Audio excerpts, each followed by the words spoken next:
Hello दोस्तों, स्वागत है आपका कॉमिक्स टाइम्स में। और आज हम शुरू कर रहे थे एक और बेहतरीन कॉमिक्स जिसका नाम है विचित्र चिड़िया। ये इसका पहला पेज आप देख सकते हैं दोस्तों। और अभी तक आपने हमारे चैनल को सब्सक्राइब नहीं किया है दोस्तों तो प्लीज़ सब्सक्राइब कर दें। ये इतनी पुरानी कॉमिक्स है दोस्तों कि दो इसका पहला पेज है। चलिए शुरू करते हैं बिना समय गंवाए।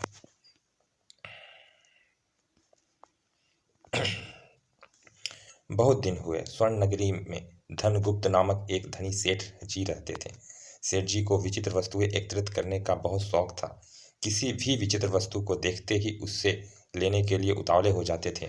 सेठ जी का एक खूबसूरत बाग था जिसमें सुनहरी आमों का विचित्र पेड़ था।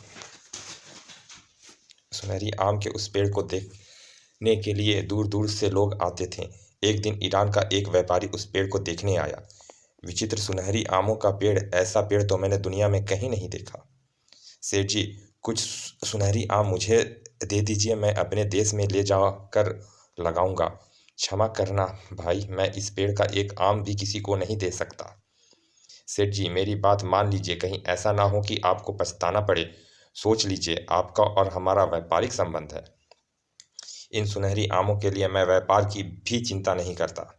ईरानी ईरानी व्यापारी चला गया, लेकिन सेठ धनगुप्त के मन में संदेह का बीज बो गया। मुनीब जी, बाग के सभी पहरेदारों को बुलाकर कह दो कि बाग की रखवाली बहुत सावधानी से करें, हमें आमों की चोरी का डर है। मैं अभी सभी पहरेदारों को सावधान कर देता हूँ सेठ जी। मुनीम जी ने सभी पहरेदारों को सतर्क कर दिया था। लेकिन जब सेठ धनगुप्त सुबह होने पर बाग में पहुंचे, अरे मुझे आज कुछ आम कम दिखाई दे रहे हैं। कहीं पहरेदारों ने आम तोड़कर उस व्यापारी को तो नहीं बेच दिया। सेठ जी ने सेठ जी ने मुनीम से कहकर सारे पहरेदार को बुलवाया। कल हमने जितने आम देखे थे, आज उतने आम पेड़ पर नहीं है। अवश्य ही तुम में से किसी ने चोरी करके आम किसी को बेचा है। नहीं सेठ जी, हमने पेड़ से कोई आम नहीं तोड़ा और ना ही किसी को दिया। तुमने आम चोरी नहीं किया तो आम आम कम कैसे हो गए? मालिक, हमने तो किसी को बाग में घुसते हुए भी नहीं देखा। हम कसम खाकर कह रहे हैं मालिक, हम इस चोर का पता लगाकर ही रहेंगे। यह पेड़ हमें प्राणों से भी प्यारा है। सेठ जी मुनीम जी के साथ चल गए। सेठ जी दोपहर सेठ जी पहरेदारों को जितना डपटते रहे, उतना ही आम कम होते गए। एक दिन सेठ जी सुबह सुबह बाग में पहुंचे तो बुरी तरह चौंक पड़े। अरे, यह क्या, केवल 3 आम? नहीं, यह नहीं हो सकता। मुनीम जी, हमारे तीनों बेटों को अभी बुलवाइए। अभी बुलवाता हूँ मालिक। एक पहरेदार तुरंत दौड़कर सेठ जी के तीनों बेटे जय, किशन और सरयू को बुला लाया। जय, किसी ने हमारे आम चोरी कर लिए। बस 3 आम ही शेष रह गए हैं। अगर किसी ने इन्हें भी चोरी कर लिया तो हम आमों के बिना कैसे रहेंगे? ऐसा ना कहें पिताजी, हम किसी को यह 3 आम चोरी नहीं करने देंगे। किशन, तुम जानते हो कि हम सुनहरी आमों को अपने प्राणों से भी अधिक प्यार करते हैं। बहुत वर्ष पहले इस पेड़ का पौधा एक सन्यासी ने हमें दिया था। उन्होंने कहा था कि इस पर जब तक एक भी आम रहेगा यह फलता रहेगा, लेकिन जब इसके सारे आम तोड़ लिए जाएंगे तो यह सूख कर गिर जाएगा। पिताजी, आप बिल्कुल चिंता ना करें। आज रात मैं इस पेड़ की रखवाली करूंगा। बेटे, बहुत होशियारी से पहरा देना, कहीं सो ना जाना। नहीं पिताजी, मैं बिल्कुल नहीं सोऊंगा। जय की बात से अस्वस्थ हो सेठ जी हवेली में चले गए और उस रात जय पूरी तरह तैयार होकर आमों की रखवाली करने लगा। आधी रात तक जय पूरी सतर्कता से रखवाली करता रहा, लेकिन ठंडी हवा के झोंके ने जल्दी ही उसे सोने पर विवश कर दिया। मेरे रहते आज कोई चोर यहाँ आने की कोशिश नहीं करेगा। थोड़ी देर बैठकर आराम करता हूँ। और जय पेड़ के साथ कमर लगाकर बैठ गया। कुछ ही देर में उसे गहरी नींद आ गई और उसे खर्राटे गूंजने लगे। खर खर। सुबह जब जय की आंख खुली तो वह पेड़ की ओर देखते ही चौंक पड़ा। अरे, एक काम कौन चुरा ले गया है? मैं पेड़ के नीचे ही तो सोया था। अगर कोई चोरी करने आया तो मुझे अवश्य पता अचल अचलता। अभी जय यह सोच ही रहा था कि तभी किशन और सरयू के साथ सेठ जी वहां आ गए। क्या पेड़ से एक आम चोरी हो गए और तुम उस चोर को नहीं पकड़ सके? पिताजी, जय भैया सो गए होंगे, लेकिन मैं बिल्कुल नहीं सोऊंगा। मैं भी देखता हूँ कि मेरे रहते कोई आम कैसे चुरा कर ले जाता है।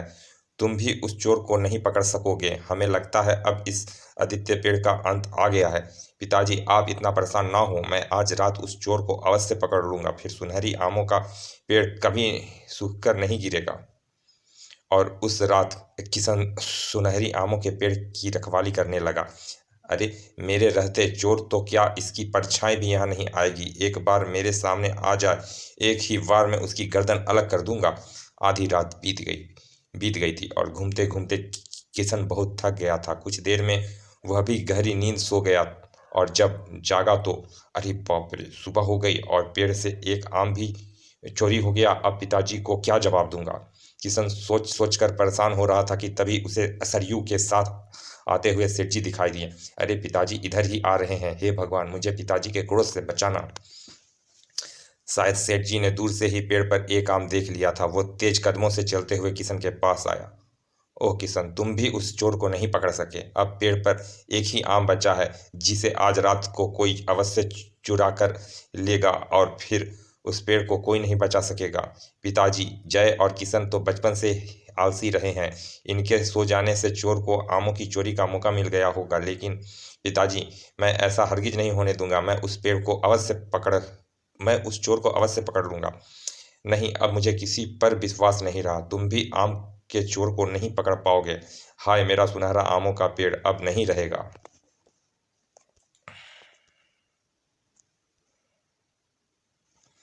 पिताजी, आप इतना निराश ना हो। मैं आज रात उस चोर को अवश्य पकड़ लूंगा। आप मुझ पर विश्वास तो कीजिए। सरयू कहता ही रहा। पिताजी, आज मैं उस चोर को पकड़ लूंगा पिताजी। लेकिन सेठ जी के कदम हवेली की ओर बढ़ते ही चले गए। उस रात सरयू अकेले बचे आम की रखवाली पर बैठा था। बाग की शीतल मौसम उसे सोने पर विवश कर रहा था, लेकिन वह बार बार मुंह धोकर अपने को नींद से कोसों दूर रख रहा था। आज मैं आमों के चोर को पकड़कर ही रहूंगा। देखता हूँ वो कैसे चोरी करके ले जाता है। आधी रात बीत चुकी थी, लेकिन अभी तक वो कोई नहीं आया था। तभी सरयू के मस्तिष्क में एक विचार उभरी। मुझे यहाँ पर घूमते देख शायद वह चोर कभी नहीं आएगा। मैं झाड़ियों में छिपकर बैठ जाता हूँ और फिर उसके आते ही उसे पकड़ लूंगा। तुरंत सरयू झाड़ियों में छिपकर बैठ गया। उसे झाड़ियों में बैठे बैठे काफी देर हो गई थी। धीरे धीरे उस पर निद्रा देवी का प्रकोप होने लगा। अब तो सुबह होने में कुछ ही घंटे शेष रहे होंगे। लगता है आज रात वह चोर नहीं आएगा। आऊं आऊं।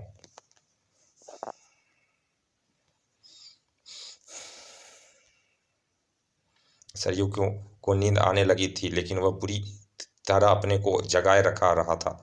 अब तो नहीं लग अब तो नहीं रहा जाता है। अब तो नींद आकर रहेगी। लेकिन अभी उसकी आंखें किसी किसी चमक से चौंधिया गई।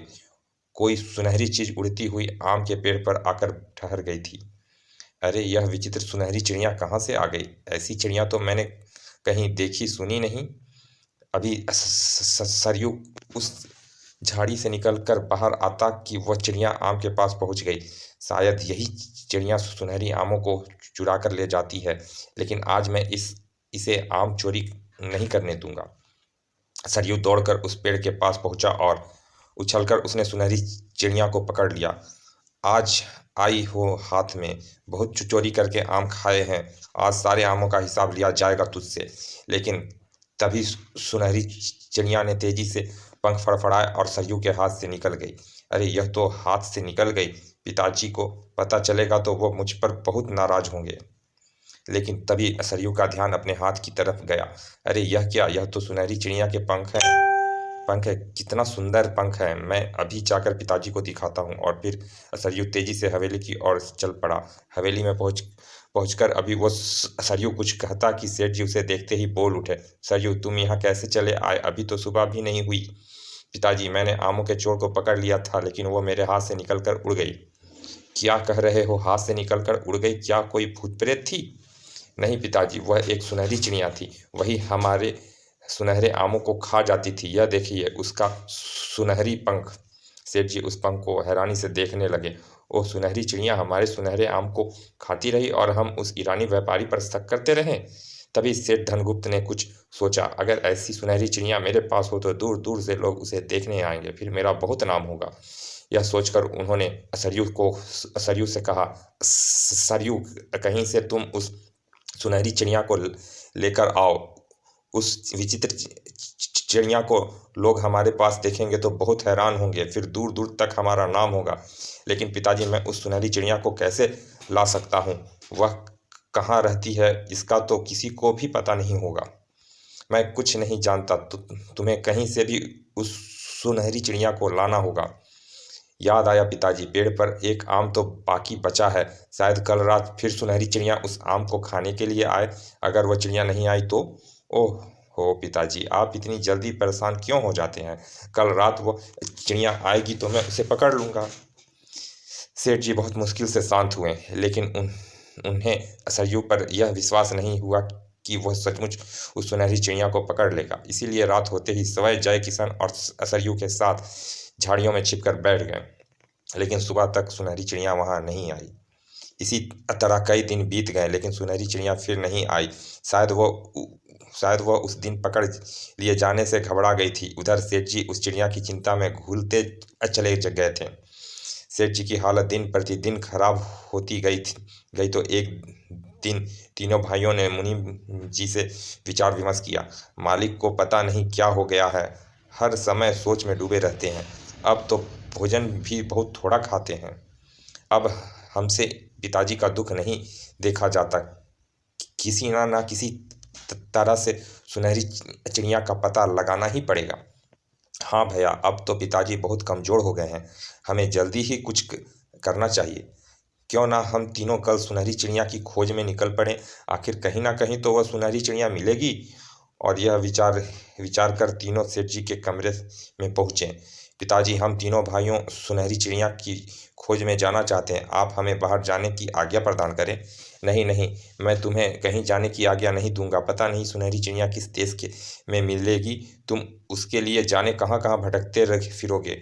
बेटे, तुम तीनों घर से चले गए तो मैं अकेली क्या करूँगी? अपने पिताजी की हाल तो तुम देख ही रहे हो।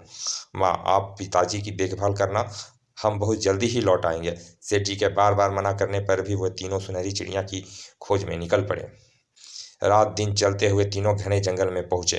किशन, सरयू, आज रात हम यहाँ पर आराम करेंगे और कल सुबह अलग अलग दिशाओं में निकल जाएंगे। सुबह उठकर तीनों ने एक दूसरे से विदा ली और अलग दिशाओं को चल दिए। जय कुछ दूर जाकर रुक गया और सरयू को जाते हुए देखने लगा। सरयू के आंखों से ओझल होते ही वह पलटकर किशन की दिशा में चल दिया। कुछ ही देर में जय किशन के पास पहुंच गया।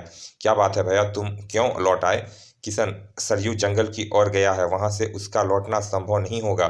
तुम कहना क्या चाहते हो जय? मैं तुम्हारी बात नहीं समझा।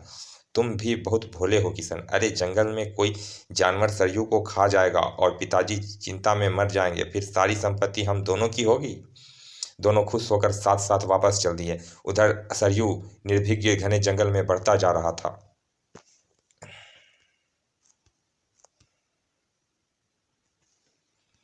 कई दिन कई रात घने जंगल में चलता हुआ सरयू एक घने वृक्ष के पास पहुंचा तो मिट्टी के एक ढेर को देखकर चौंक पड़ा। अरे यह मिट्टी का ढेर कैसा है? ऐसा लगता है कोई आदमी बैठा बैठा मिट्टी का ढेर बन गया है। सरयू कुछ देर तक हैरानी से उसे देखता रहा, तभी उसे वह ढेर हिलता हुआ नजर आया। अरे यह मिट्टी का ढेर तो हिल रहा है। हे भगवान, कोई भूत प्रेत या राक्षस ना हो। और कुछ क्षणों में मिट्टी के उस ढेर में से एक सन्यासी बाहर निकल आया। बस हम 20 वर्ष से तपस्या कर रहे थे, आज हमारी तपस्या पूरी हुई। लेकिन तुम इस घने जंगल में किस लिए आए हो? बाबा, मैं सुनहरी चिड़िया की खोज में यहाँ आया हूँ, लेकिन कई सप्ताह भटकने पर भी मुझे उसका कुछ पता नहीं चला है। और सरयू ने सन्यासी को सारी कहानी सुना दी। कहानी सुनकर सन्यासी ने कहा, बेटे, 30 वर्ष पहले हमने ही तुम्हारे पिता को सुनहरा आम का पौधा दिया था। आज हम ही तुम्हें उस सुनहरी चिड़िया का पता बताएंगे, लेकिन वहां जाने का रास्ता बहुत दुर्गम है। वहां पहुंचने का रास्ता कितना ही दुर्गम क्यों ना हो, मैं वहां अवश्य जाऊंगा। मेरे पिताजी के जीवन मरण का प्रश्न है। देखो वस्त, यहाँ से दक्षिण दिशा में जाने पर तुम्हें दो रास्ते दिखाएंगे। दाईं ओर से जाने पर तुम्हारी मृत्यु निश्चित है, बाईं ओर जाने पर तुम्हारे घोड़े की। दोनों रास्ते तुम्हें सुनहरी चिड़िया के देश में ले जाएंगे।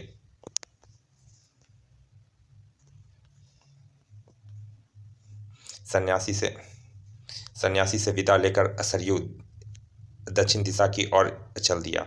कोसों दूर चलने के बाद वह ऐसी जगह पहुंचा जहां दो रास्ते बने हुए थे।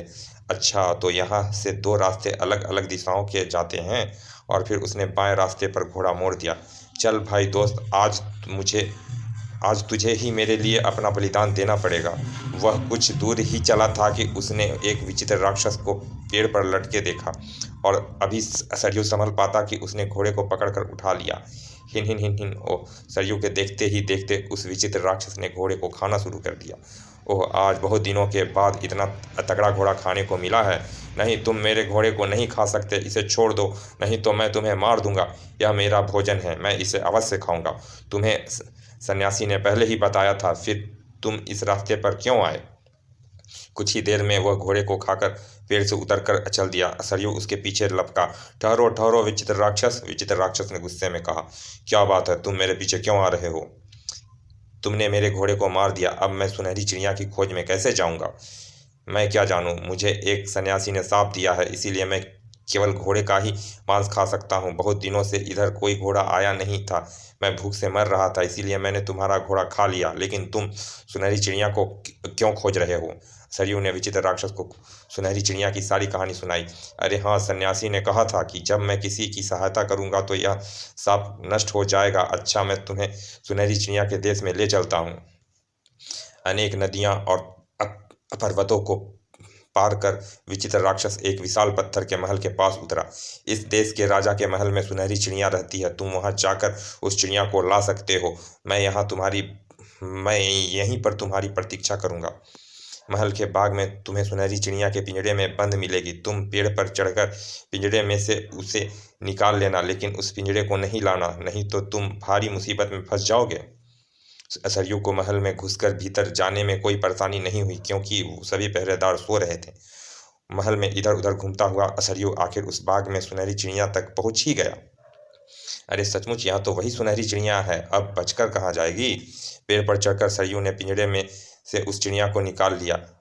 अब मैं इसे ले जाकर अपने पिताजी को दिखाऊंगा तो वह खुश हो जाएंगे। तभी सरयू ने कुछ सोचा, इस चिड़िया को तो मैंने पकड़ लिया, लेकिन मैं इसे घर तक कैसे ले जाऊंगा? कहीं रास्ते में मेरे हाथ से उड़ गई तो मुझे इस पिंजरे को भी उतार लेना चाहिए। और यह सोचकर सरयू उस पिंजरे को उतारने लगा, लेकिन अभी उसने पिंजरा उतारा ही था कि चारों ओर से आवाज सुनाई देने लगी। पकड़ो पकड़ो, चोर चोर पकड़ो, सुनहरी चिड़िया को चोरी करके ले जा रहा है। देखते ही देखते बहुत से पहरेदार ने सरयू को घेर लिया। फिर उसको पकड़कर पहरेदार राजा के पास ले गए। तुम सुनहरी चिड़िया को चोरी करके ले जा रहे थे, हम तुम्हें प्राणदंड देंगे। सैनिकों, इस परदेसी को काल कोठरी में बंद कर दो। महाराज, मुझे क्षमा करें, अपने पिता के प्राण बचाने के लिए मैं बहुत दूर स्वर्ण नगरी से यहाँ आया हूँ। और फिर उसने राजा को सारी कहानी सुना दी। कहानी सुनकर राजा ने कहा, परदेसी, हम तुम्हें क्षमा करेंगे। हम तुम्हें क्षमा करके सुनहरी चिड़िया भी तुम्हें दे सकते हैं, लेकिन इसके लिए तुम्हें हमारा एक काम करना होगा। जल्दी कहिए कहिए, मुझे क्या काम करना है? मैं सब कुछ करने को तैयार हूँ।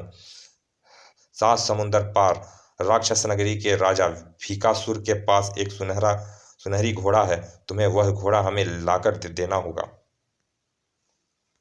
राक्षस के राजा से वह घोड़ा मैं कैसे ला सकता हूँ? राक्षस तो मुझे देखते ही खा जाएगा। लेकिन मरता क्या ना करता, आखिर उसे कहना ही पड़ा। मैं 1 सप्ताह में आपको वह घोड़ा लाकर दे दूंगा, लेकिन मेरी बात ध्यान से सुनो लो। अगर तुम लौटकर नहीं आए तो हम तुम्हें दुनिया के हर कोने से पकड़ लाएंगे और तुम्हें प्राण दंड देंगे। राजा से वायदा करके सरयू लौटकर फिर विचित्र राक्षस के पास पहुंचा। क्या हुआ, तुम्हें सुनहरी चिड़िया को क्यों नहीं लाए? सरयू ने उसे सारी बातें बताई तो विचित्र राक्षस ने कहा, ओह, मैंने तुम्हें पहले ही मना कर दिया था, लेकिन तुम नहीं माने और मुसीबत में फंस गए। चलो, मैं तुम्हें राक्षसों की नगरी में ले चलता हूँ। और फिर वह विचित्र राक्षस सरयू को पीठ पर बैठाकर चल दिया। राक्षस नगरी में पहुंचकर विचित्र राक्षस पेड़ के पीछे किले के पास उतरा। चलिए दोस्तों, इस कॉमिक्स का पहला भाग यहाँ समाप्त करते हैं। मिलते हैं इसके दूसरे भाग में। और अभी तक आपने हमारे चैनल को सब्सक्राइब नहीं किया दोस्तों, तो प्लीज़ सब्सक्राइब कर दें। चलिए मिलते हैं इसके दूसरे भाग में, तब तक के लिए धन्यवाद, विदा।